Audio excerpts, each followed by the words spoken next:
Tory Chancellor, the Labour Shadow Chancellor and the Lib Dem Chief Secretary to the Treasury have all said if Scotland goes independent, you don't get a currency union with what's left of the UK. Well, can I say first of all that these are B? all politicians who want Scotland to vote no, so it's in their vested interest to stir up as much fear and uncertainty. Their campaign is... So if you leave Britain, if you leave the UK, you leave the pound. So what's your plan B? I'll come on to that in a second, but the point of the fact here is... Let's assume they do stick to their guns, because we're talking about important things here, and we have no reason not to believe them. What's the plan B? Well, the Fiscal Commission that was asked by the Scottish Government to look at all of the currency options laid out what the currency options for Scotland would be. Sterling within a currency union, which is what we favour, using sterling without a currency union, having our own currency. We want to have a currency union because it's in the best interests of Scotland and the best interests of the UK. Forgive me, now, but if you don't get that, and it's very important that the people of Scotland and of the rest of the UK know the answer, if they are true to their word, these three politicians from three different parties, what is the plan B for a currency? Scotland can't be prevented from using the pound. It's a fully tradable currency. Can you tell me? I mean, I really would like an answer to this question, and it's quite a simple one.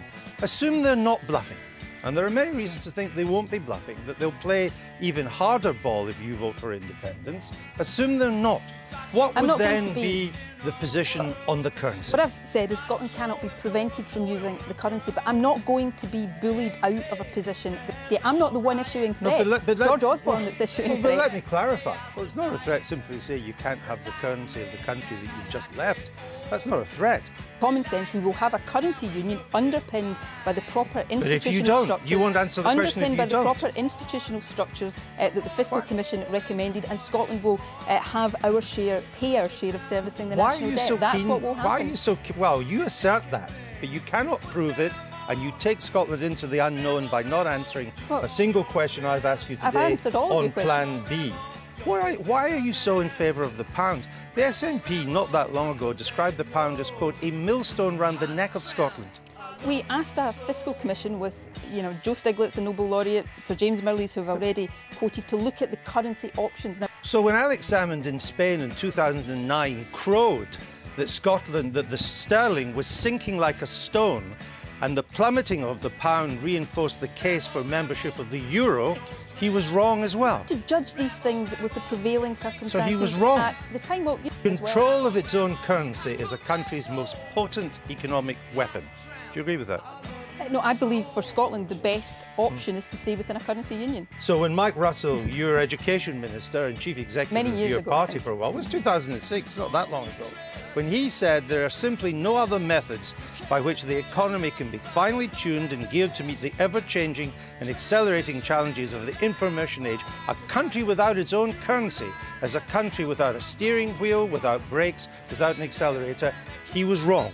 I don't agree with that, because the position I'm putting forward is that based on the advice of the economists that I've spoken of, based on what is in the interests of businesses north and south of the border, there was an opinion poll carried out just at the turn of the year that asked people in England, not whether they thought Scotland should be independent or not, but if Scotland was independent, should we share a currency? 71% of people in England said yes.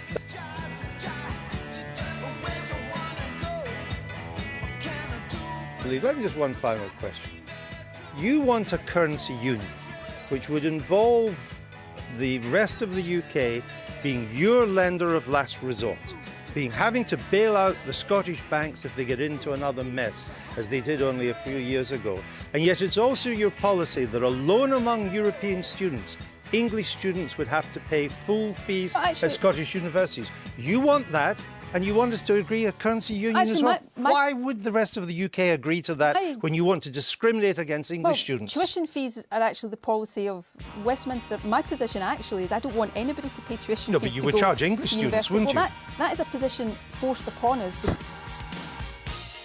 In case there is a new country, a new state, coming out of our current member state, it will have to apply, and this is very important, the application and the accession to the European Union will have to be approved by all the other member states of the European Union. Countries like Spain, who've got their own secessionist issues as well. I think it will be...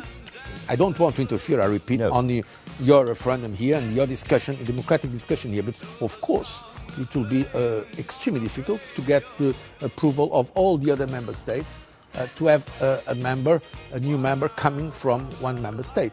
We have seen, for instance, that Spain has been opposing even the recognition of Kosovo, for instance. So it's to some extent a similar case because it's a new country, and so I believe it's going to be extremely difficult, if not impossible.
As to the kind of Scotland you, as 16 and 17-year-olds, would inherit.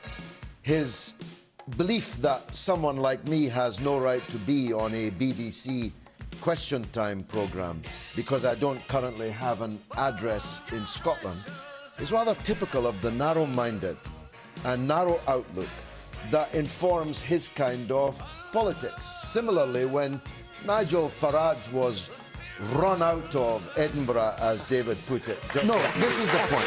When he was treated in the way that he was in Edinburgh, Alex Salmond had the opportunity to be statesmanlike, to deplore what had happened, to say that everyone was welcome in Scotland. Everyone with an elected position, everyone with a following in the country had a right to speak and be heard, but he didn't.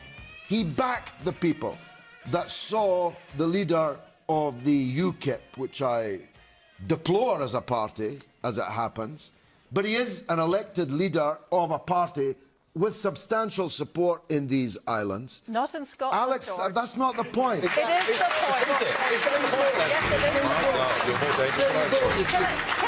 There you go, Leslie. George, is do I lining have up to with shout louder to you to ask a question? Do you know what these party, do you know the percentage vote they got at the last election here? That's not the point. It's not No, just it's people. never the point. It's not It was just people with a 0.28 percentage of the vote that have got the right to speak. All of us have got the right to speak. Unless the kind of Scotland you have in mind, unless the kind of Scotland you have in mind is where Angus Robertson will decide who appears on the BBC Question Time rather than David Dimbleby. I don't want to be in that kind of Scotland. I don't want to be in the kind of country where politicians sit with a slide rule and say, you can be on, but you can't because you no longer live here. You can't because you only got X number of votes. What I'm saying to you is, what happened to Farage looked ugly in the rest of the country and the rest of the world. And the SNP, I fear, will take you down a road where grudge is everything. All right. Where grudge and members of the Groucho Club in London might be dollar millionaires, but I can assure you that there are millions of people in London that are very far from being millionaires.